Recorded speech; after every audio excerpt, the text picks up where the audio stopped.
SK academy में आपका स्वागत है। हम कवर कर रहे हैं प्राचीन काल से आधुनिक काल तक के सभी महत्वपूर्ण तथ्यों को। इससे पहले हम प्राचीन काल के सभी महत्वपूर्ण तथ्यों को कवर कर चुके हैं। आज के इस वीडियो में हम मध्यकालीन भारत की बात करेंगे, जिसमें हम मध्यकालीन इतिहास के स्रोतों को देखेंगे, सल्तनत काल, उसके वंश और शासकों पर चर्चा करेंगे। इसके बाद हम महमूद गजनबी का भारत पर आक्रमण, अलाउद्दीन खिलजी और मोहम्मद तुगलक के अभियानों की बात करेंगे। तो आइए शुरू करते हैं।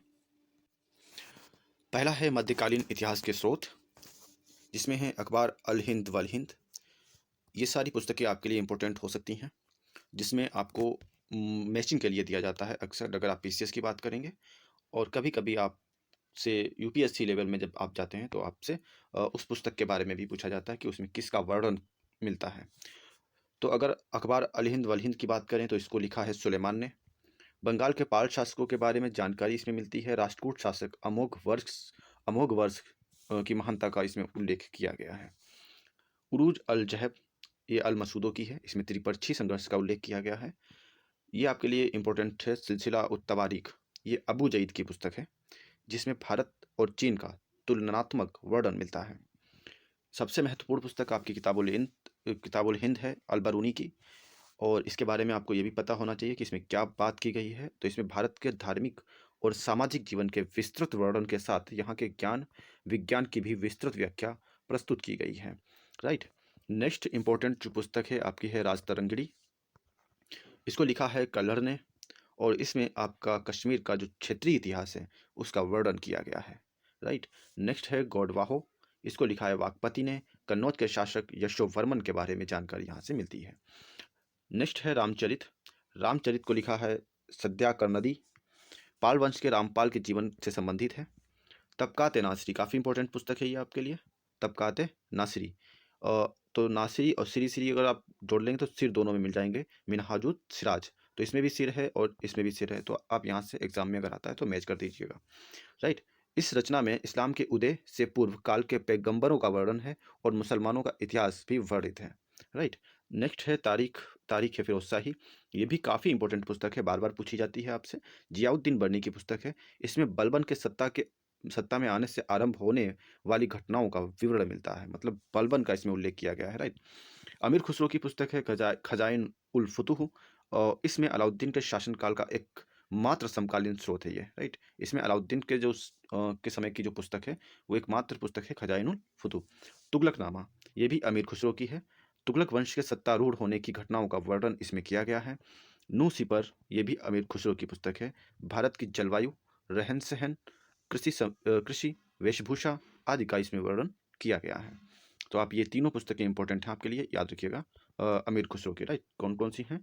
खजाइनुल फुतूह, तुगलकनामा, नूह सिपर और फुतूह सलातीन। राइट। नेक्स्ट है फुतूहात फिरोज शाही। इसको खुद फिरोज शाह तुगलक ने लिखा है। फिरोज शाह की नीतियां और विशेषकर जन कल्याण का संबंधी कार्यों का विवरण इसमें प्रस्तुत किया गया है। राइट। नेक्स्ट है फुतूहात फतवाए जहांदारी। ये बर्नी की पुस्तक है। राइट। ये भी काफ़ी इंपॉर्टेंट पुस्तक है, आपसे बार बार पूछा गया है एग्जाम में, तो आप इनको याद कर लीजिए। बर्नी की पुस्तक है फतवाए जहांदारी। इसमें सल्तनतकालीन राजनीतिक दर्शन और प्रशासन का उल्लेख मिलता है। राइट।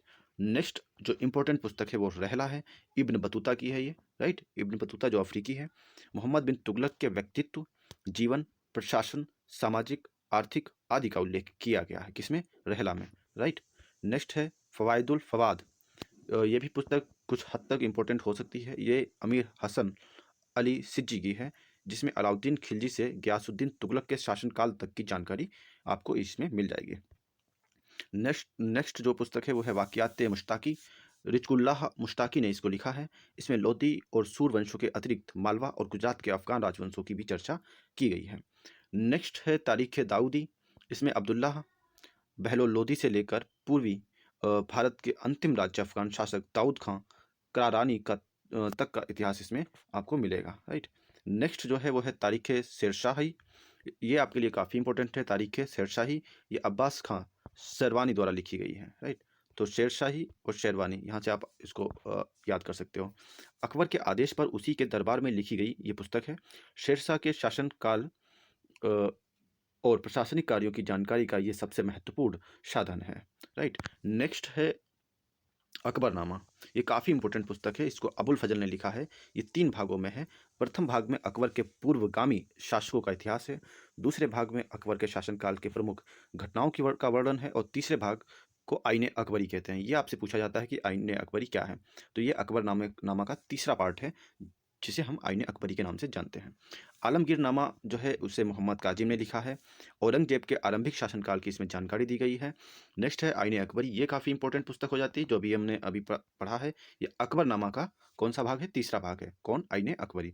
अबुल फजल ने ही लिखा है और अकबर के शासन, प्रबंध, कानून, नियम आदि की जानकारी इसमें मिलती है। तो आइन जो होते हैं, आइन का मतलब होता है कानून, राइट? तो उर्दू में अगर आप जाओगे, फारसी उर्दू में, तो आइन का मतलब रूल हो जाते हैं, कानून हो जाते हैं। तो कानून की पुस्तक एक तरह से यहाँ पे जो भी है उसका वर्णन किया गया है अकबर के शासनकाल के समय का, राइट? नेक्स्ट देख लेते हैं। नेक्स्ट है तारीख बदायूनी या मुंतखब उल तवारीख। ये 3 भागों में है और अब्दुल कादिर बदायूनी ने लिखा है। अकबर के शासनकाल की इसमें जानकारी दी गई है। तुजुक ए जहांगीरी, ये जहांगीर की पुस्तक है। जहांगीर ने स्वयं अपने सिंहासन पर बैठने के समय से लेकर अपने शासनकाल के 17वें वर्ष तक का जो विवरण है इसमें लिखा हुआ है। नेक्स्ट है इकबाल नामा, 3 भागों में है। मोतबिद खान ने लिखा है। बाबर, हुमायूं, अकबर तथा जहांगीर के काल का इतिहास इसमें आपको मिल जाएगा। बादशाहनामा, ये भी काफ़ी इंपॉर्टेंट पुस्तक है। इसको लिखा है मोहम्मद अमीन कजवीनी ने, अब्दुल हमीद लाहौरी ने तथा मोहम्मद वारिस ने। सारे आप याद रखिएगा, इंपॉर्टेंट पुस्तक है ये।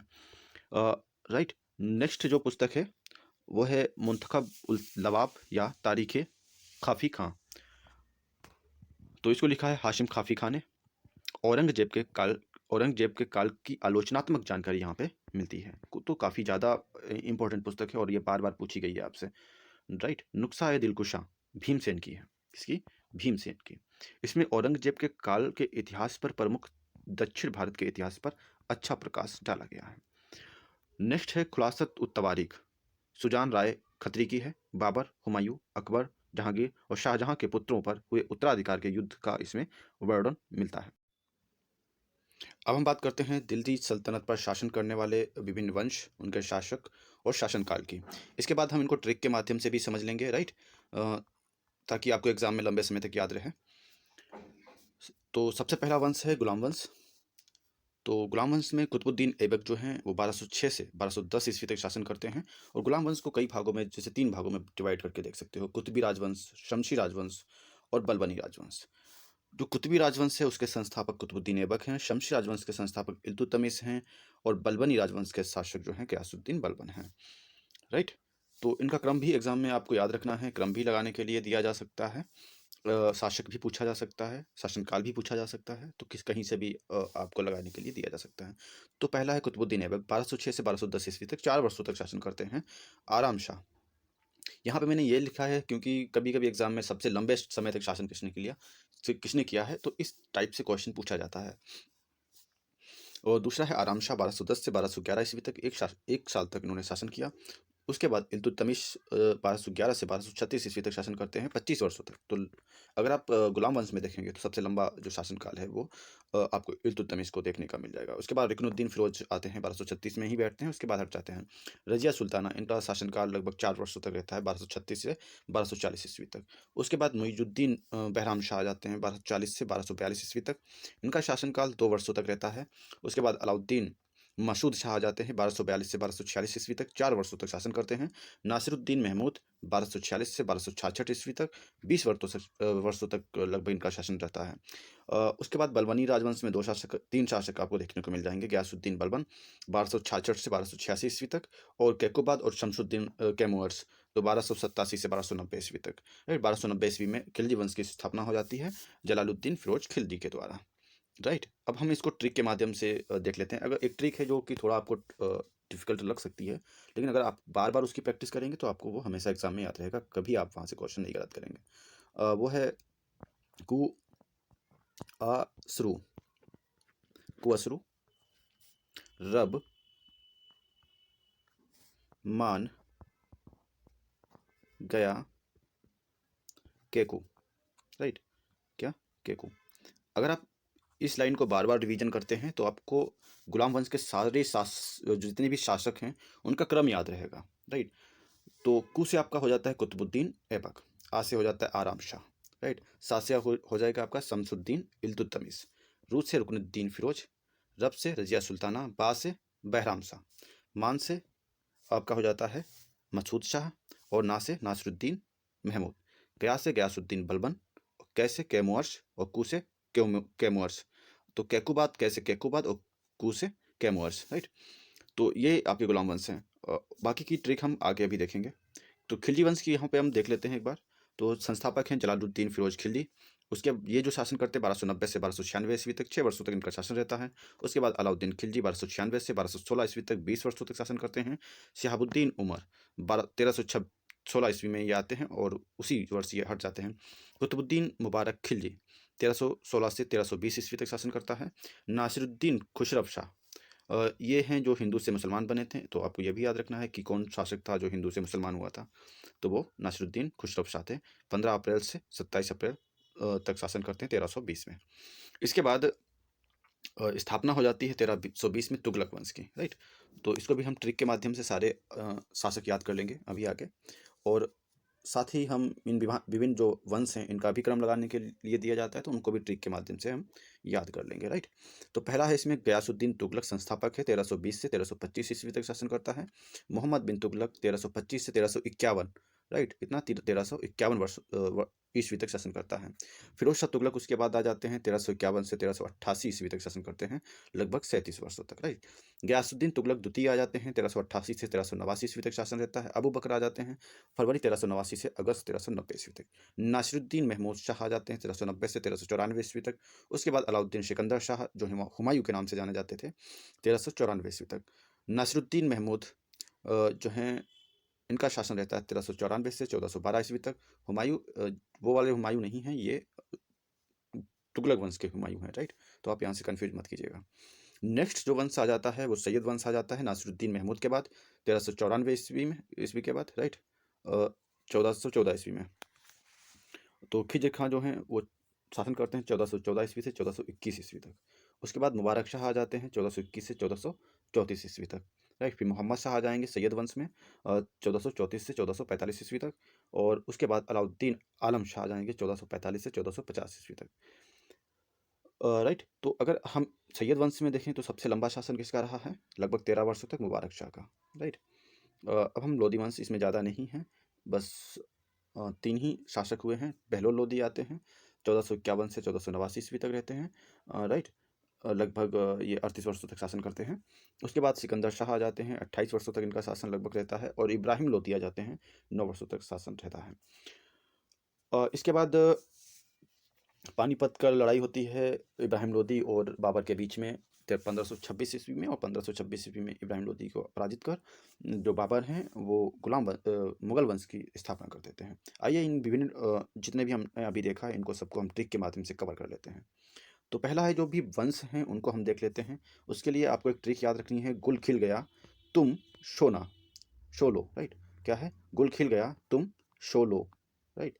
तो ये ट्रिक आप याद रखेंगे तो आपको सारे वंश लाइन से याद रहेंगे। तो गुल से हो जाता है गुलाम वंश जो कि 1206 से 1290 ईस्वी तक रहता है। उसके बाद खिला, तो खिला से हो जाता है खिलजी वंश 1290 से 1320 ईस्वी तक। फिर आ जाता है तुम से तुगलक वंश बन जाता है, राइट। तो 1320 से 1398 ईस्वी तक रहता है। इसके बाद शो से सैयद वंश आ जाता है 1398 से 1451 ईस्वी तक।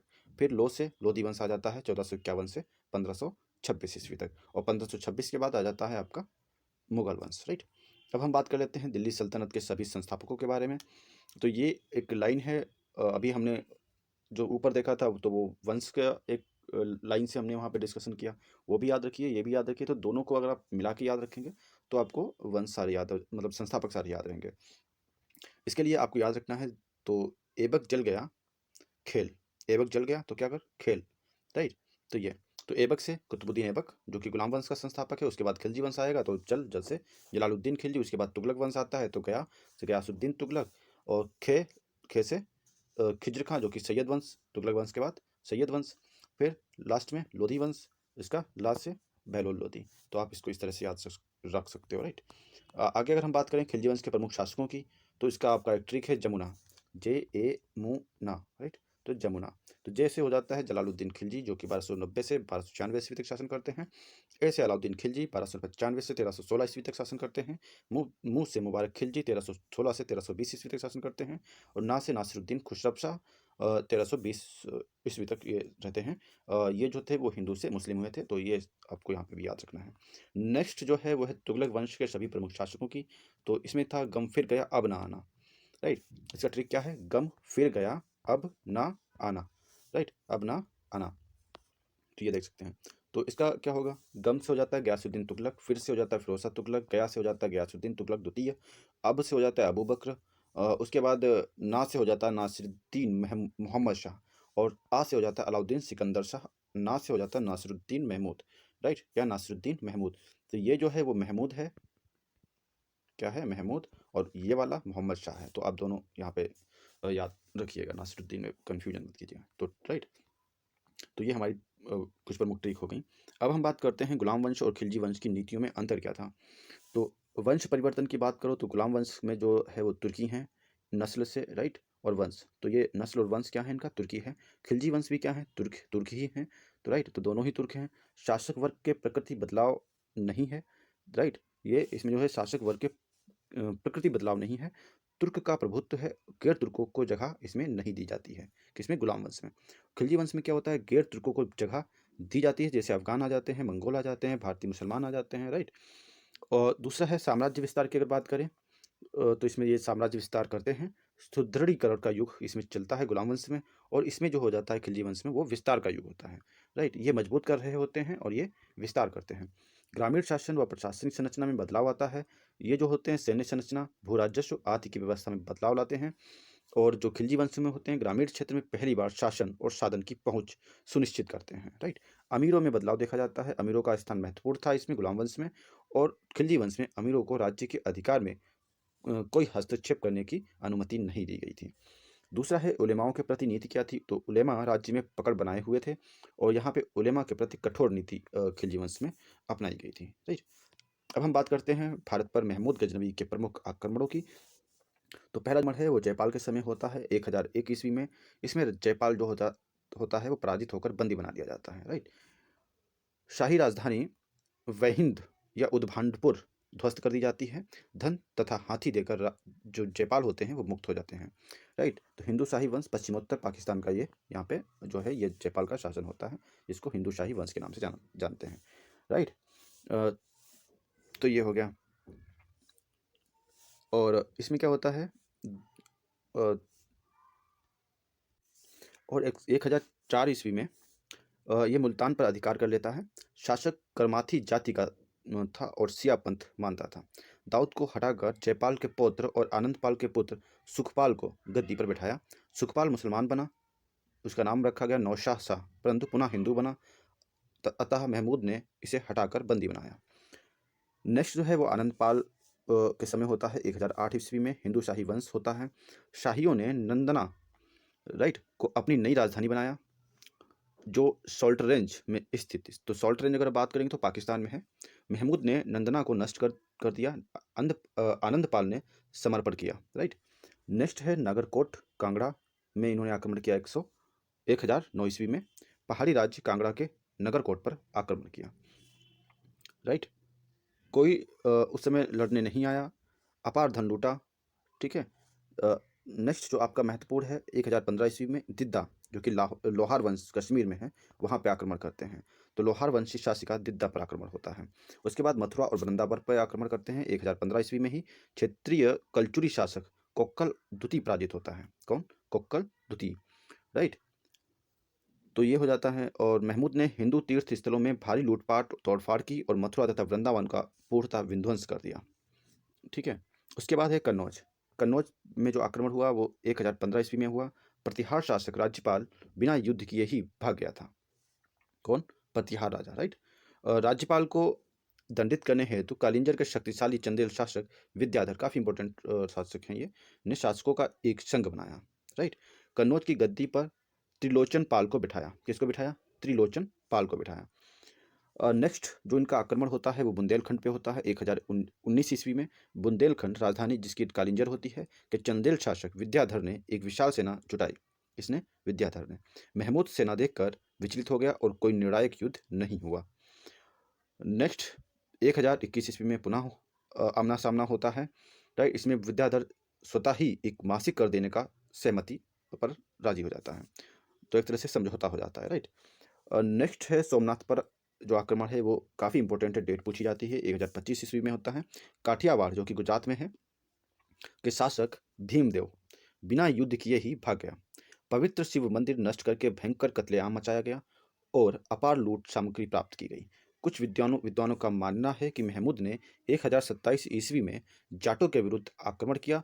उसका भारत पर अंतिम ये आक्रमण था। तो आपसे एक क्वेश्चन में पूछा जाता है कि जो महमूद गजनवी है उसका अंतिम आक्रमण किसके विरुद्ध हुआ था? तो जाटों के विरुद्ध हुआ था। कब हुआ था? 1027 ईस्वी में। तो ये महमूद गजनवी के प्रमुख आक्रमण थे जो आपको मुझे लगता है बार बार देखते रहना चाहिए। अब हम बात करते हैं अलाउद्दीन खिलजी के विजय अभियानों की। तो इसमें जो है हम पहले देख लेते हैं।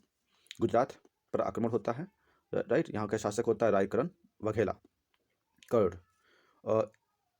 इस पर आक्रमण करता है 1298 ईस्वी में। सरदार कौन होते हैं? उलुग खां और नुसरत खां होते हैं। कौन होते हैं? उलुग खां और नुसरत खां। गुजरात अभियान के मार्ग में जैसलमेर विजित किया, कर्ड भाग गया, राइट। रणथंभौर विजय उसके बाद होती है। राणा हम्मीर देव यहाँ पे होते हैं चौहान शासक 1301 ईस्वी में। कब? 1301 ईस्वी में। यहाँ पे भी उलूग खां और नुसरत खां ही होते हैं। पहले राणा ने अपना हमला विफल कर दिया और नुसरत खां मारा गया। अब अलाउद्दीन स्वयं आया, राजपूतों ने जौहर किया और हमीर युद्ध में मारा गया, राइट। तो रणथंभौर की विजय की थी 1301 में। उसके बाद चित्तौड़ विजय होती है। रतन सिंह जो कि काफ़ी ज़्यादा अभी चर्चा में रहा था, ये मूवी आई थी यहाँ पे, राइट। तो रतन सिंह आप यहाँ पे याद, अलाउद्दीन खिलजी पद्मावती को लेकर कहीं ना कहीं चर्चा में थे। 1303 ईस्वी में यहाँ पे आक्रमण हुआ था। चित्तौड़ पर अधिकार कर उसका खिजराबाद नाम रखा। तो चित्तौड़ का नाम रखा गया था क्या? खिजराबाद या खिजराबाद। तो चित्तौड़ का नाम आप याद रखिएगा। 1311 ईस्वी में चित्तौड़ मालदेव को सौंप दिया गया था, ठीक है। उसके बाद मालवा अभियान होता है। वहाँ के शासक होते हैं महलक देव। 1305 ईस्वी में यहाँ पे आक्रमण करते हैं और यहाँ पे जो उनका सरदार होता है वो होता है आइनुल मुल्क मुल्तानी। महलक देव मांडू भाग गया और मालवा खिलजी साम्राज्य का अंग बन गया। इसके बाद आता है सिवाना, राइट। कौन? सिवाना। शासक होते हैं शीतल देव। ये परमार वंशी होते हैं, परमार वंश के होते हैं। 1308 ईस्वी में यहाँ पे आक्रमण करते हैं और यहाँ पे इनका जो सरदार होता है उसका नाम होता है कमालुद्दीन कुर्ग। कौन? कमालुद्दीन कुर्ग। उसके बाद में जालोर अभियान होता है। कानादूब कृष्णदेव यहाँ पे शासक होते हैं और 1311 ईस्वी में यहाँ पे अभियान किया जाता है। इनके जो सरदार होते हैं वो उसका नाम होता है कमालुद्दीन कुर्ग। यहाँ पे भी शासक के भाई मालदेव को खुश होकर चित्तौड़ सौंपा गया, राइट। अब हम सबसे महत्वपूर्ण चीज़ें हैं दक्षिण भारत के अभियानों की। तो यहाँ पे मलिक काफूर ही आपको नजर आएंगे, राइट। पहला युद्ध जो है देवगिरी की बात करें तो देवगिरी हुआ था। रामचंद्र देव यहाँ का शासक था, राइट। यादव वंश यहाँ पे काम जो था उस समय रन कर रहा था। वर्ष था 1296 ईस्वी में। तो काफ़ी इंपॉर्टेंट डेट भी आप याद रखिएगा। खिलजी सरदार यहाँ पे अलाउद्दीन खिलजी, राइट। और रामचंद्र देव ने एलचुरी प्रांत की आय देने का जो है यहाँ पे वादा किया था, राइट। नेक्स्ट है देवगिरी। तो रामचंद्र देव यहाँ पे होते हैं। 1307 ईस्वी में मलिक काफूर के द्वारा यहाँ पे आक्रमण किया जाता है। रामचंद्र ने कर देना बंद कर दिया था, अतः आक्रमण फिर से किया गया था। रामचंद्र ने समर्पण किया और दिल्ली गया। वहाँ अलाउद्दीन ने मित्रवत व्यवहार कर उसे राय ए राणा की उपाधि दी, साथ ही नवसारी जिला भेंट किया। तो राय ए राणा की उपाधि रामचंद्र देव को दी गई थी, किसके द्वारा? अलाउद्दीन खिलजी द्वारा। नेक्स्ट है वारंगल। वारंगल की विजय हुई थी 1309 ईस्वी में और यहाँ पे शासक थे प्रताप रुद्र देव, राइट। ये काकती वंश के शासक थे और यहाँ पर खिलजी सरदार मलिक काफूर थे। कौन? मलिक काफूर।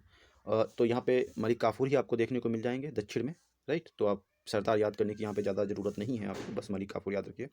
देवगिरी ने काफूर को सहायता दी और काफूर तेलंगाना की राजधानी पहुँच गया और उसके शासक की सोने की मूर्ति और कोहिनूर हीरा तथा भारी मात्रा में लूट का माल लेकर लौटा था, राइट। उसके बाद द्वार समुद्र का अभियान होता है। वीर वल्लाल यहाँ के शासक होते हैं। हौसल वंश यहाँ पे उस समय रन कर रहा होता है और वर्ष होता है 1310 ईस्वी में और यहाँ के जो सरदार होता है उसका नाम होता है मलिक काफूर। देवगिरी का सेनापति पार्सदेव या परशुराम, राइट, परशुराम दलावे भी काफूर की मदद के लिए साथ हो लिया था। वीर बल्लाल स्वयं पांड्य उत्तराधिकारी युद्ध में भाग लेने गया था। बल्लाल ने समर्पण किया और काफूर के साथ दिल्ली गया। अलाउद्दीन ने भव्य मध्य स्वागत किया इसका। उसके बाद पांड्य अभियान होता है। वीर पांड्या का शासक होता है। 1311 ईस्वी में इस पर आक्रमण किया जाता है मलिक काफूर के द्वारा। काफूर पांड्य राज्य के उत्तराधिकार युद्ध में सुंदर पांडे के पक्ष में आ गया था। किसके? सुंदर पांडे। साथ में ही बल्लाल भी था। वीर पांडे भागता रहा। ये अभियान लूट की दृष्टि से श्रेष्ठ था। राइट। उसके बाद देवगिरी। तो देवगिरी का में जो शासक होते हैं वो होते हैं शंकरदेव या सिंगर द्वितीय। और यहाँ पे जो वर्ष होता है 1313 ईस्वी होता है। मलिक काफूर के द्वारा किया जाता है। सिंघड़ मारा गया और देवगिरी अधिकांश दिल्ली सल्तनत में शामिल कर लिया गया। राइट। अब हम बात करेंगे इतिहासकार बर्नी के अनुसार मोहम्मद बिन तुगलक की 5 योजनाओं की। तो 5 योजनाएं क्या हैं? पहला है दोआब में भू राजस्व। उसके बाद राजधानी परिवर्तन करता है। फिर सांकेतिक मुद्रा चलाता है। खुरासान अभियान करेगा। कराची अभियान करेगा। आपसे ये क्रम भी लगाने को दिया जा सकता है। तो अगर हम दोआब में भू राजस्व की बात कर लेते हैं तो भू राजस्व में भारी वृद्धि की गई। इसी समय दोआब में अकाल पड़ गया। लगान वसूल करने वाले अधिकारी ने कठोरता से वसूली करने की कोशिश की। किसानों ने वित्त जो था विद्रोह कर दिया। इतिहास में पहली बार किसानों ने खेती बंद कर दी।